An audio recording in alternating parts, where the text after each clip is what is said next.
My name is Zimmer. I'm one of the directors of Venture College, along with Marilyn Bickle over here. Did I get everybody? Everybody's got it back and checked in? Great.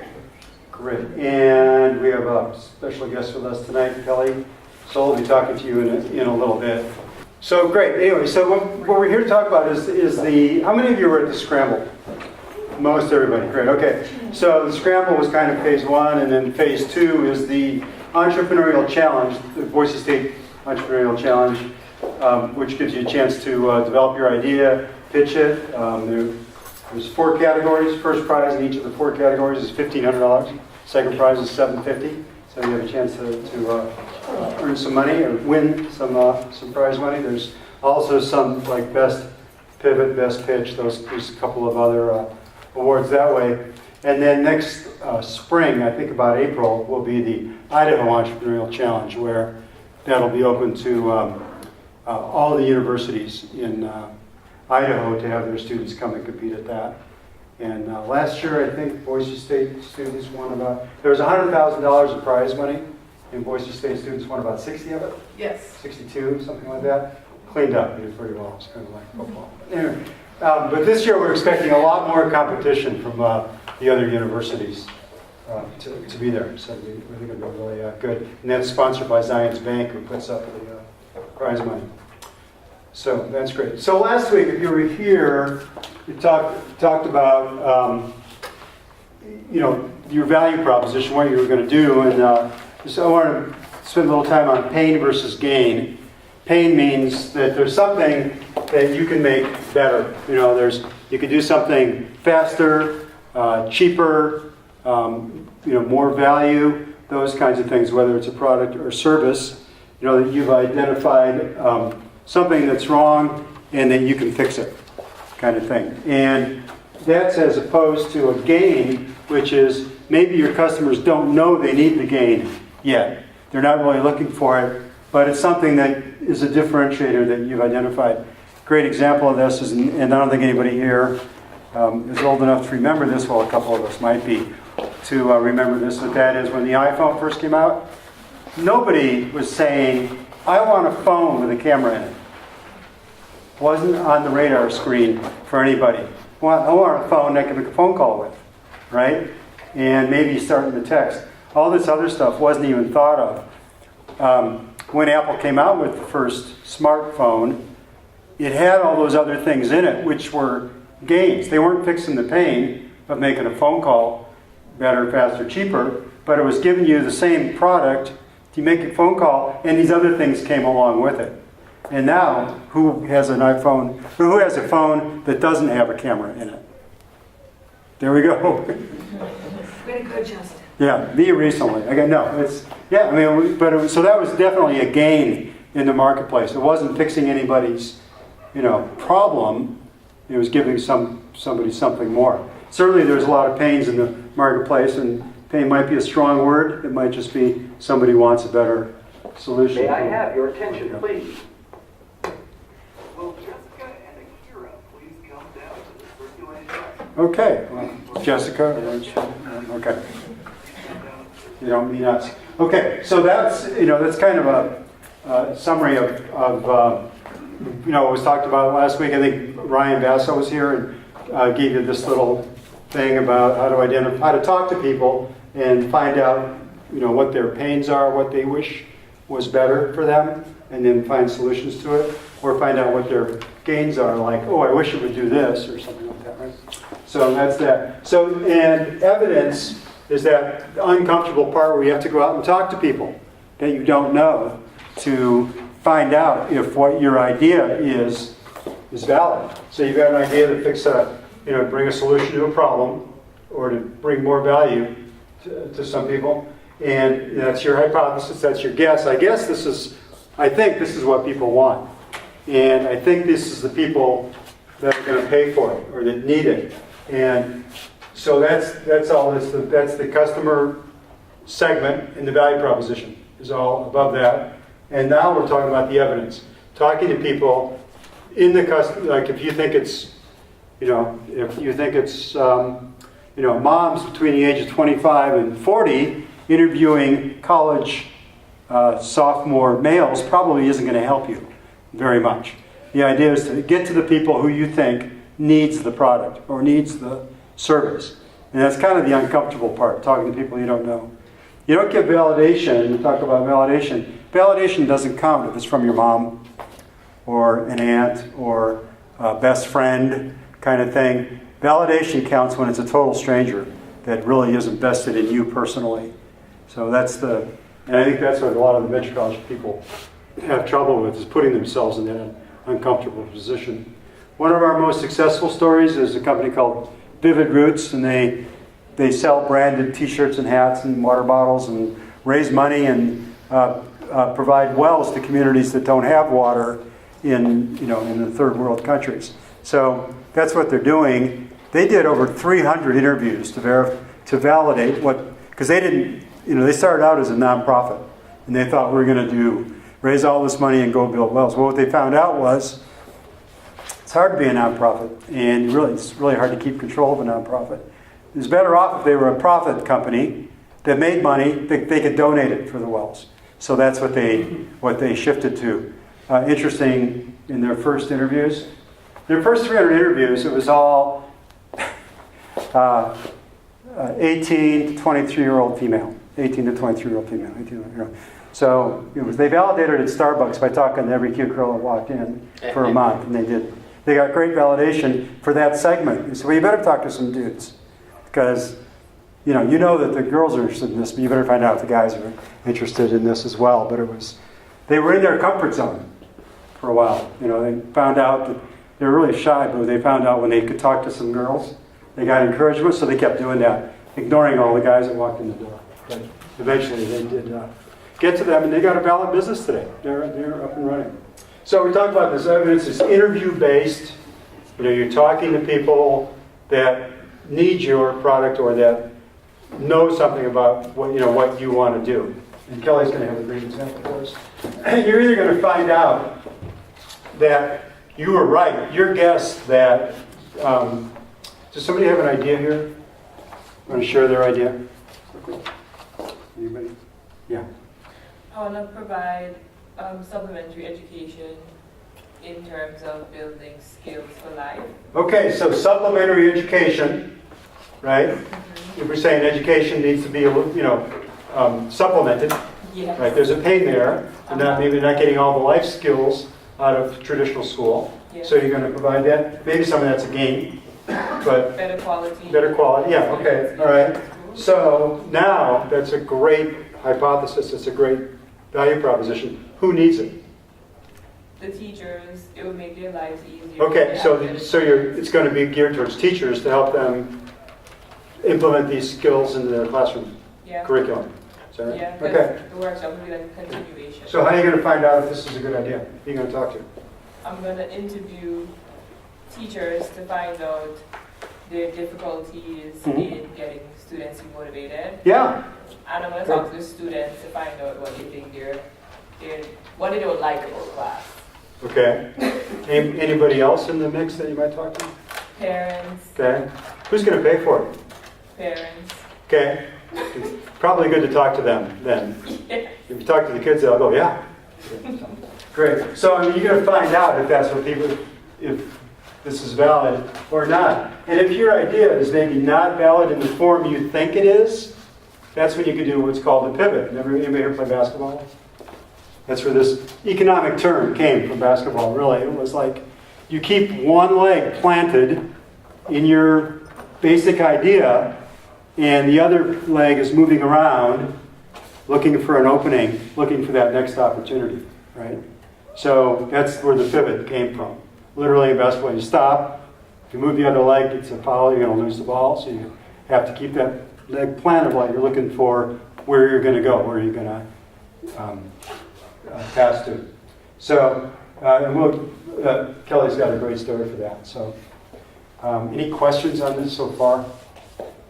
Kind of thing? All right, great. So I want to introduce Kelly. And Kelly was part of cohort 1. She was the very first group that applied to venture college it was 5 semesters ago, right? And was a scientist.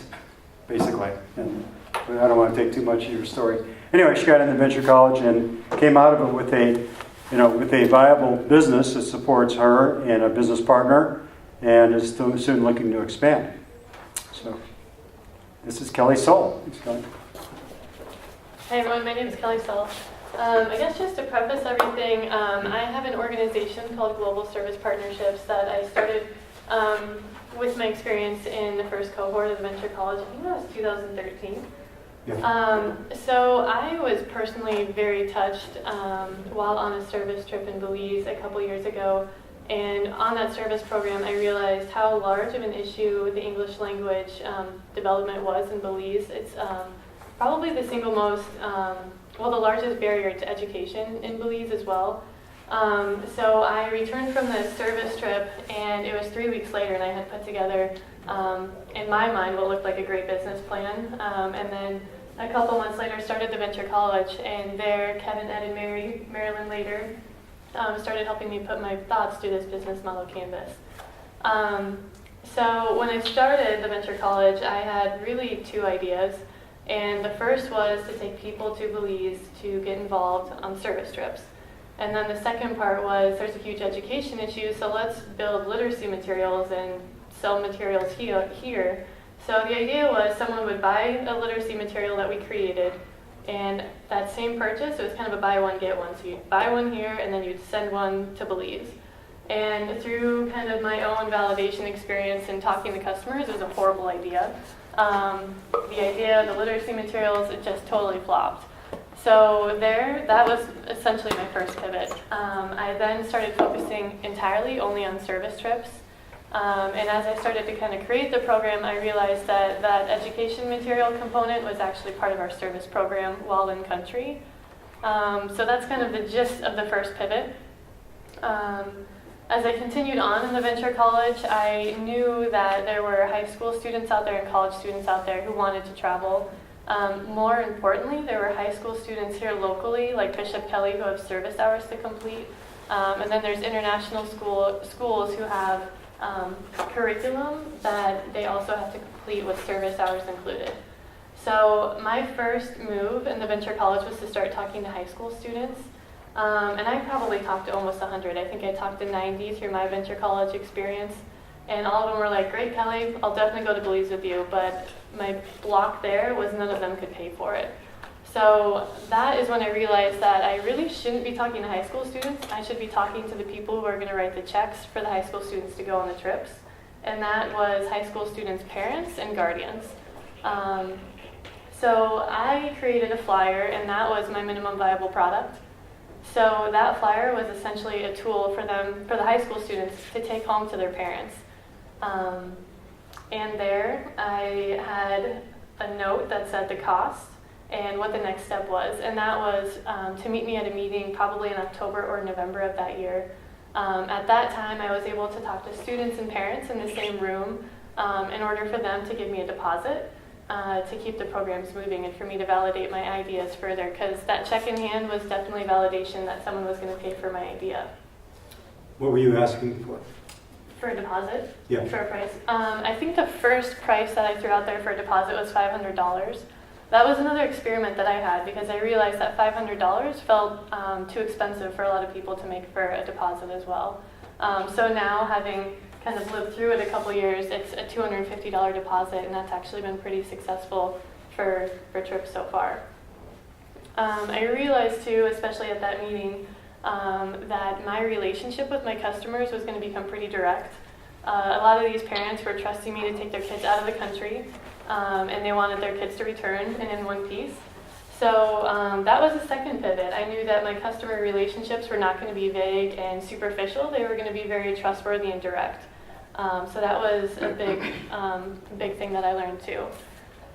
I kind of briefly went over all my pivots right there. Yeah. Well, at that meeting, you asked people, you said, if you're interested in going, write me a check for $500 by December 10th or something, Yeah. whatever it was. And how'd that go? So that went great. I received enough deposits. I actually ended up taking 15 people, and I honestly didn't know that I would have any. So yeah, that was December, and by January I was pitching for funds through the Venture College because I needed to set up a program. I didn't actually have lodging in place, I didn't have transportation in place, I didn't have anything in place, but I had people writing checks ahead of time. So that was really great. I was in a really good problem. So I pitched for funds at the Venture College. That went great. So I traveled to Belize in January. Took about a week to set up the service program, talk to principals, talk to teachers, talk to excursion guides. I really set up the whole program that week and returned, and then was able to have another meeting in February, talk to parents and say, boom, boom, boom, this is the full itinerary. And then by March, it was spring break and we had a great trip. And then after that, we actually had another trip in May and another trip in June, another trip in October, and then 6 more the next year, and then about 8 more next year. So you're in business. yeah. Yeah, all through good validation. It's been a lot of humility. It's been a lot of humility, really. It's just been a roller coaster ride, and just a lot of great honest feedback has helped me with my pivots and my learning points. So what questions have you got for Kelli while she's here? Because she spends most of the year in Belize, so we're glad she's here to talk to us. She's going back tomorrow, actually. Yeah, tomorrow afternoon. Yeah. So what did you tell these parents that were writing the checks and they were saying, so where are they going to be staying, what's the plan, what's this, here's the money, but Yeah. were they concerned at all? What did you tell them? Not terribly. I had a good idea as to what the service program would look like. And honestly, I don't think they even knew what questions to ask. The parents' largest concern was, what are my kids going to get out of it? And will they come back in one piece? So honestly, I don't actually get a ton of questions on the details, really, with the service program. They're just so excited to travel internationally and somewhere kind of intriguing. Yes. Do you measure like the cumulative impact of your service work and your literacy work so that you know how that's going? Yeah, that's ongoing and something that we're really trying to figure out. The best answer I can give you so far is that our impact has really not been tangible, and it's all been truly based on relationship building. I had to create a couple of videos for the business model competition as well a couple of years ago, and my evidence based on impact was through testimonials from students and teachers, not only from here, but from Belize. But we're working on kind of the education measurements as well. My background's not education, so I'm learning as I go. So you want to talk about the competing in the IEC? Yeah, that was really, really great. Yeah, it was fantastic. My best advice for competing, honestly, is to tell an intriguing story, to really set it up with the story. That was my biggest takeaway. And through validation. I did it 2 years ago, and I honestly give credit to a couple of my teammates in the Venture College. They were able to give me really great feedback. So definitely bounce your pitch and your competition by other people. But I felt like my feedback from judges, they were great numbers, it was great evidence, and a compelling story. What problem are you solving? That's really important and something that the judges wanted to hear. Good. Other questions? Yeah, I was kind of curious, is there any sort of like education subsidy that could help fund you internationally? I feel like different English-speaking governments could have some interest in helping with programs. I haven't looked into it, but good food for thought. Yeah. Early on, you were looking at grants and stuff, right? Yeah, we're set up as a business with a foundation arm. So all of our trips go through our business. We have a foundation where we raise funds for student and teacher scholarships.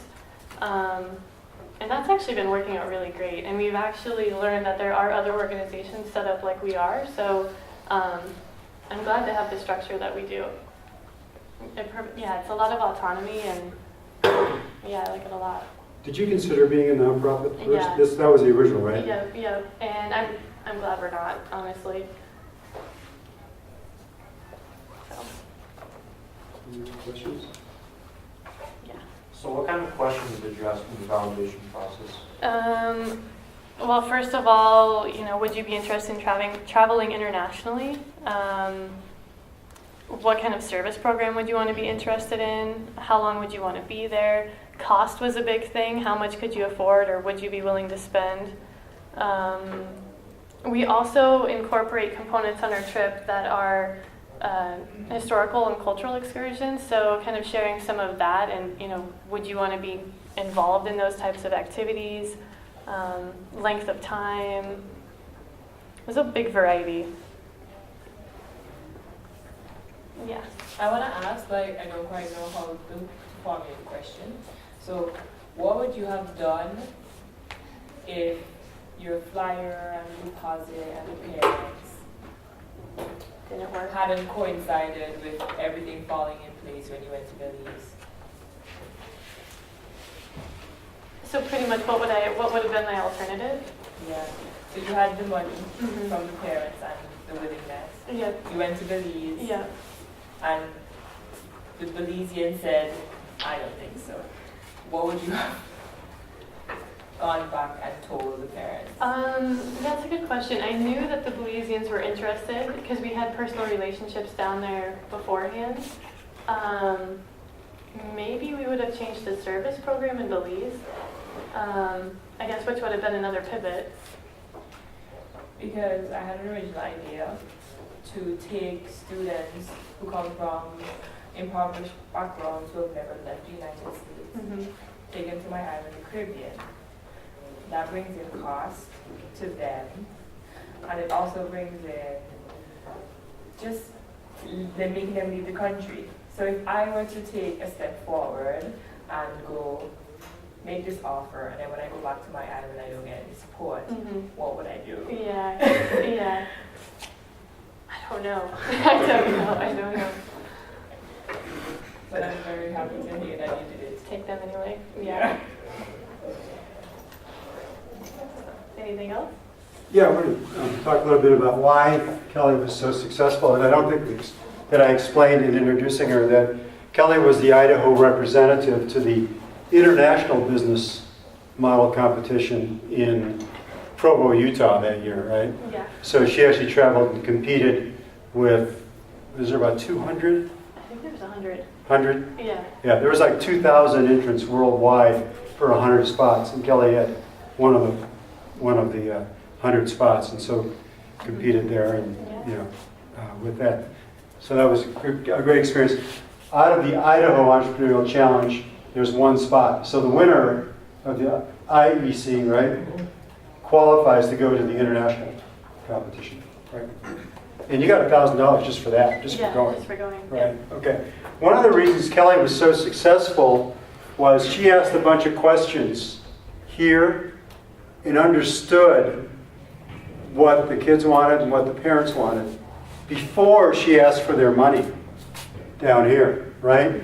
So when she made this ask for the money, it was pretty spot on that she had figured out all the stuff they were, that they wanted, kind of touched on the things that the students wanted and touched on the things that were important to the parents, and found those things out by asking questions, open-ended. Sometimes the questions you ask actually shaped what the next questions would be, right? Yeah. I mean, it's not like, you might have had a list of questions, but they could change based on what you were hearing. Yep. Talk about Kind that. of take a different path. A lot of my questions were based on cost, though. A lot of it was a deposit hurdle, because that kind of slowed things up. I can't give a deposit, I can't. So that probably took almost a couple months to figure out. I know that in between the $500 deposit change to $250, it was maybe $400, maybe $300. Finally figured out to $250. So the questions did become more narrow to really pinpoint that sweet spot. It's kind of the best example I can think of. So the original trip was 500. Yeah. Yeah. And we use Kelli all the time as our shining example in this thing, and you might have talked about this.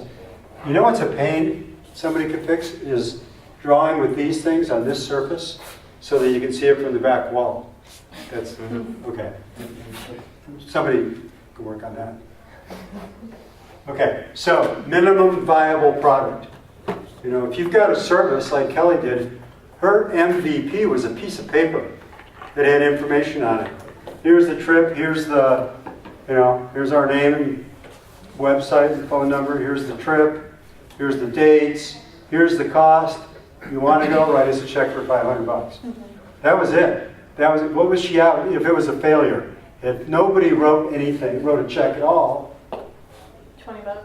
yeah, you're out $20 printing those flyers, and you'd be a scientist today. Yeah. Right, or something. You'd be living in Iowa, Yeah, I know. taking samples off Yeah. the bottom of the lakes. Yeah. Okay. So, anyway, that was the key. One of the really key pieces. The other thing was that she asked so many questions before she formulated this, and did her pivots before she got to the question of write me a check. Right. Terrific. So moving forward into the end of the month, a minimum viable product is probably pretty ideal for that pitch competition, right? You're going to want to have something. It would be. Good, we'll talk about that. But first of all, Kelly, thank you so much.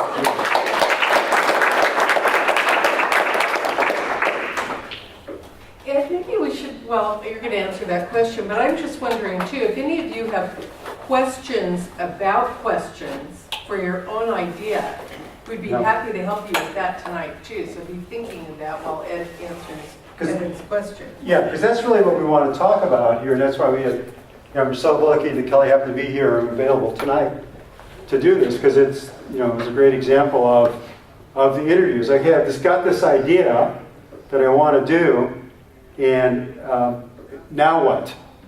How do I validate that that's a good idea? And we say this all the time.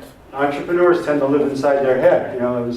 So do engineers. It's like, oh, I got this great idea. It's really good. I'm going to do this. So many people want it. Or maybe they don't. Or maybe they do. Or it might be these other people. I have a different idea.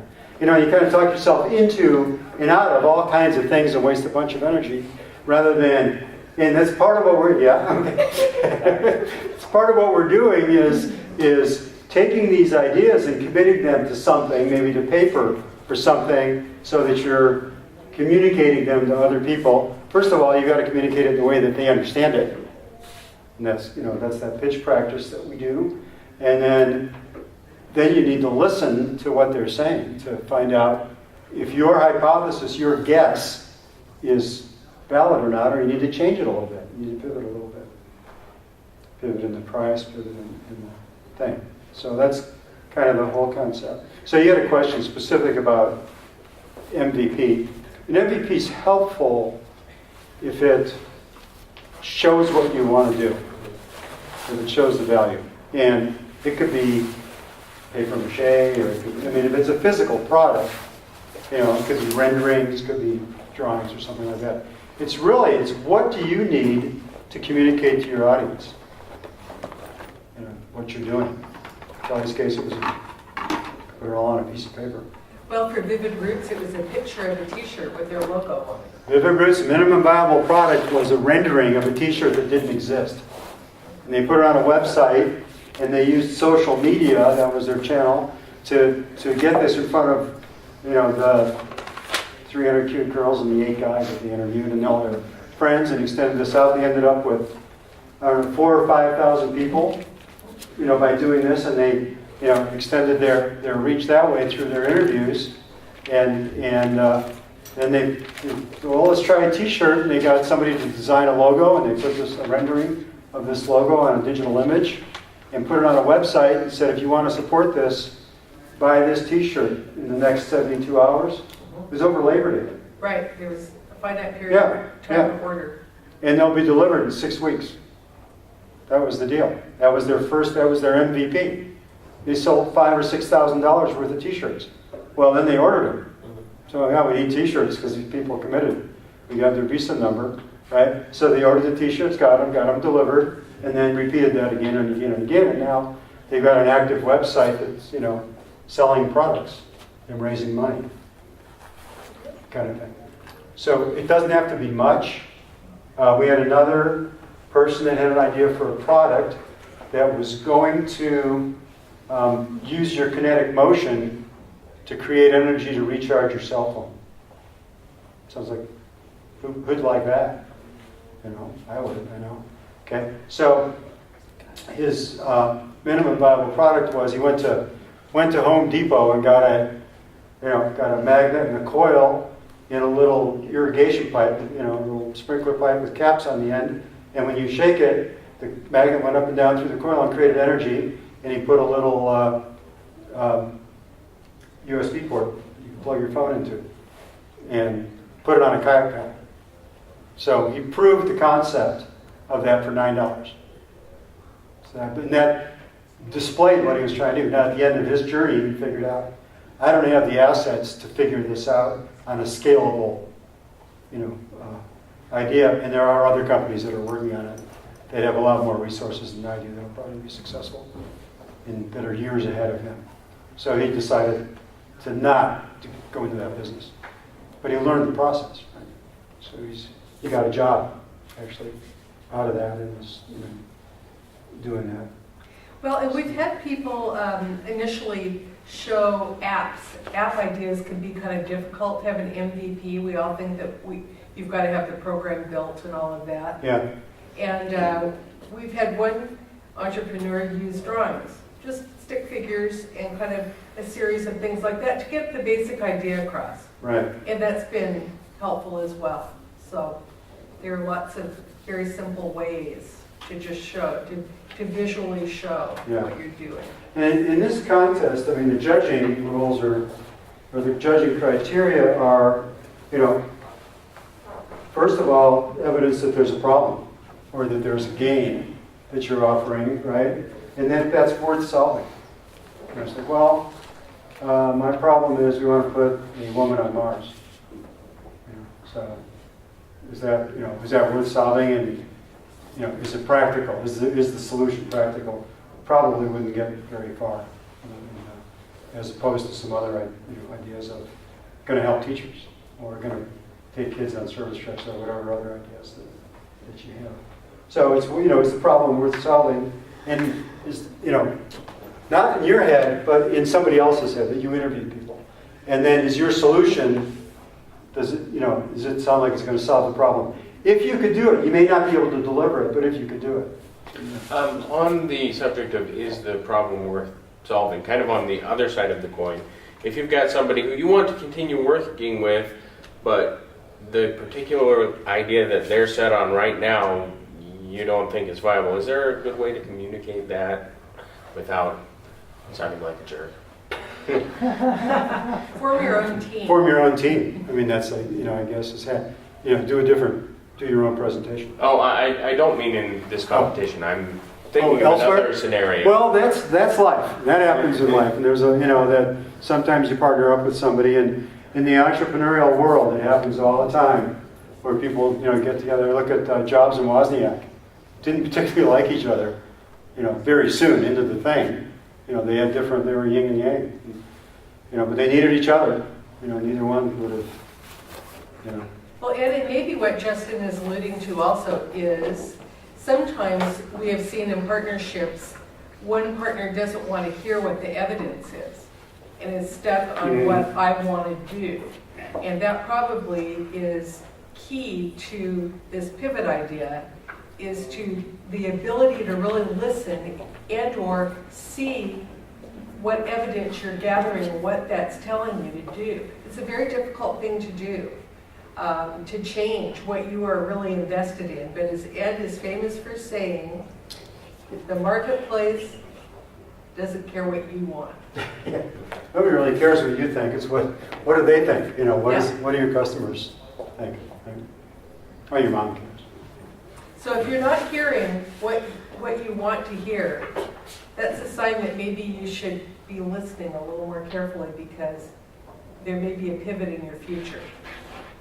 Kelly, I don't know if you remember this as well as I do, because when we do this venture college journey, we're on it. The directors are very much invested in the ideas as well.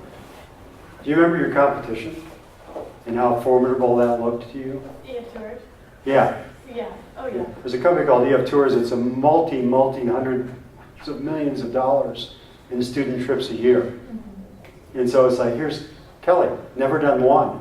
Here's this EF Tours. They've got networks of teachers all over the country, and if the teacher gets 10 kids to sign up, they go free. Pretty hard to compete with, right? But you found a way. Walmart versus the co-op. What's that? It's like Walmart versus the co-op. Yeah, yeah. But Kelly found a niche of people that would pay more than the EF Tours for their kid to go and have this very personal experience rather than to be one of 50 kids with 5 teachers from all over the country walking around the ruins of Rome or whatever they might be doing. Not that those trips aren't valuable, but this is a different experience that Kelly was able to communicate that this is, you know. Having gone on one of those, I think I would prefer one of hers. Yeah, exactly. Yeah. That kind of thing. Okay, then I think we're ready for this. Yes. Okay. They all have, or except So- for there are 2. Want to hear that? Do you have one of these? These are the ones I bought. Did you bring some?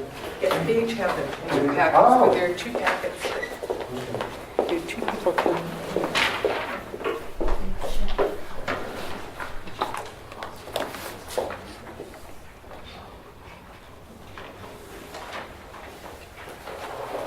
Nancy, was there anything you wanted to add? Well, I just keep thinking that the one thing that could kill your business would be an incident. Oh, yeah, definitely. And so you've taken all these trips, you haven't had any incidents, and how did you ever pull that off? Let me mention that. Well, obviously with insurance. One of our partners next year requires me to have a worker certification, just in case anything were to happen. Someone has some sort of medical certification.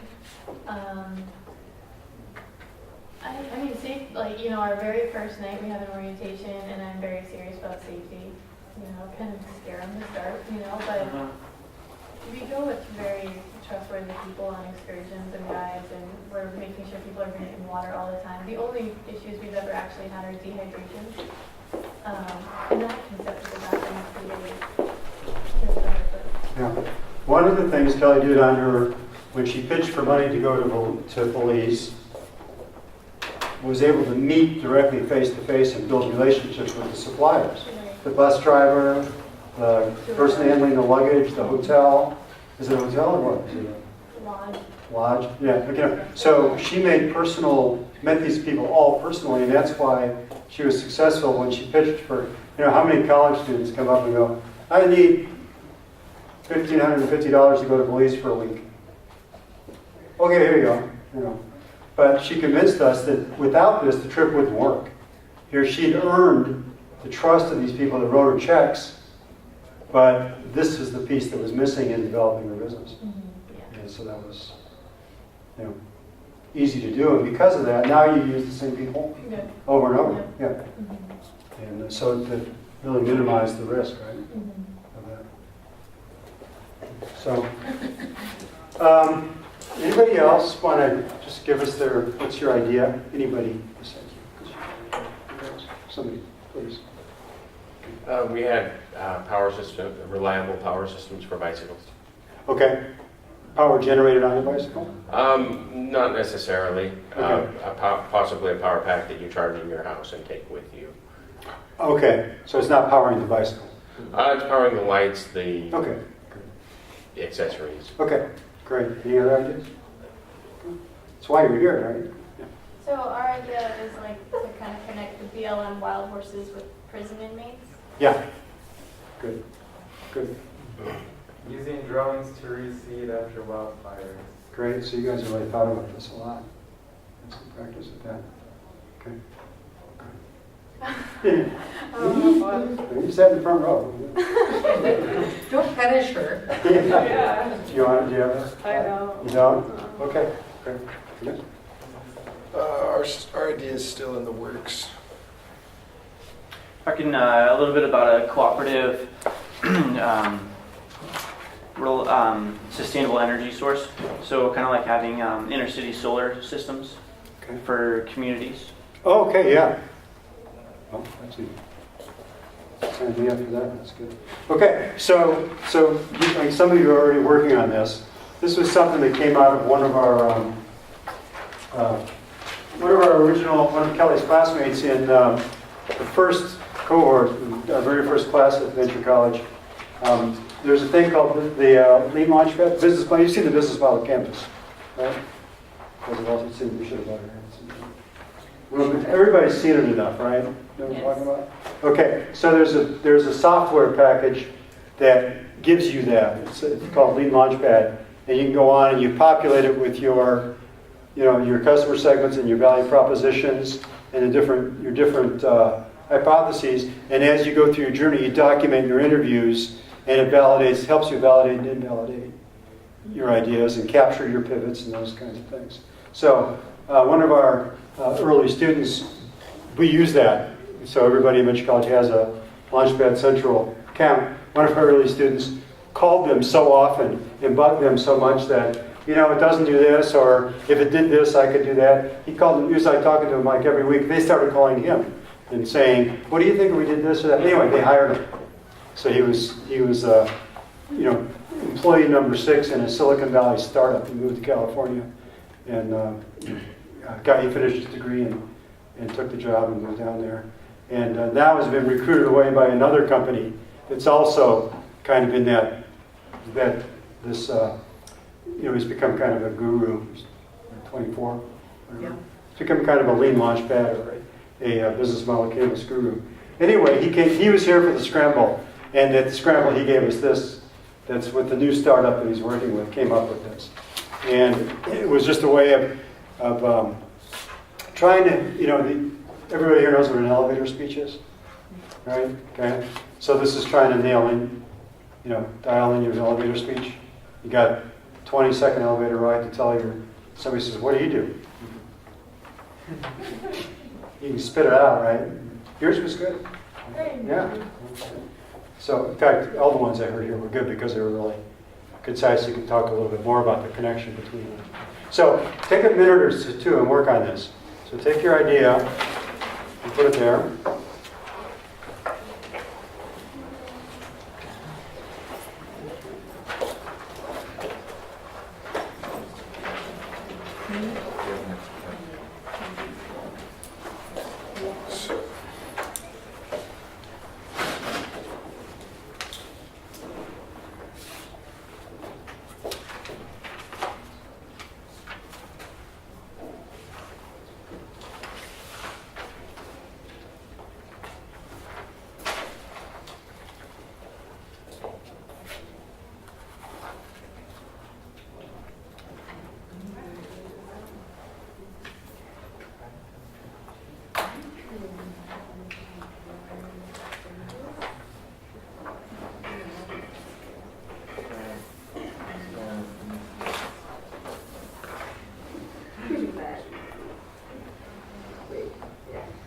After using this a couple times ourselves, we decided to print it on both sides.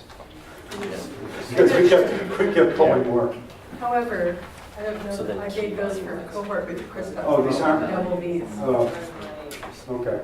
Sorry, I've got a stack more here if you need them. There are 2 sides of these. I think those are the primary benefits.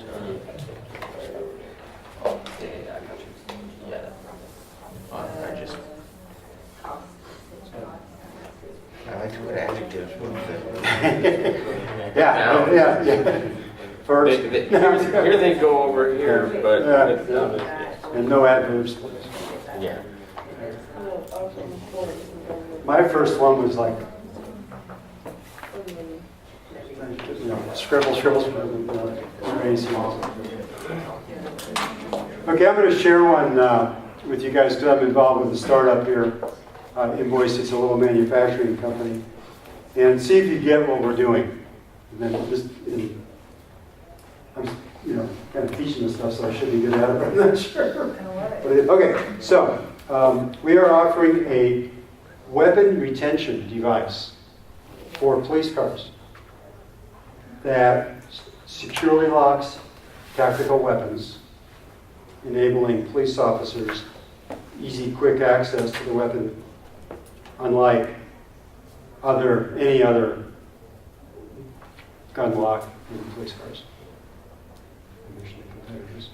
And I left something out there. I just thought that securely locks tactical weapons between the seats of the car.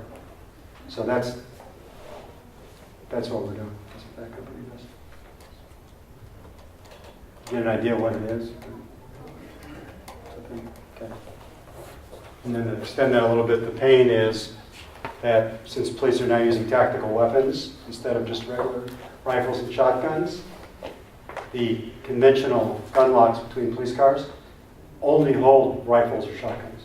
They don't hold tactical weapons. So a local guy here invented one that holds any tactical weapon and allows. So all the tactical weapons like an AR, an AK-47, those kind of, okay. All the police are using those now, but they're in the trunk where the officer can't, because they can't lock them between the seats. So this device brings it back out between the seats. So that's the value, that's the pain, the solution. Okay, who wants to go? Well, good luck to everybody. I think that there's some great ideas. Good luck.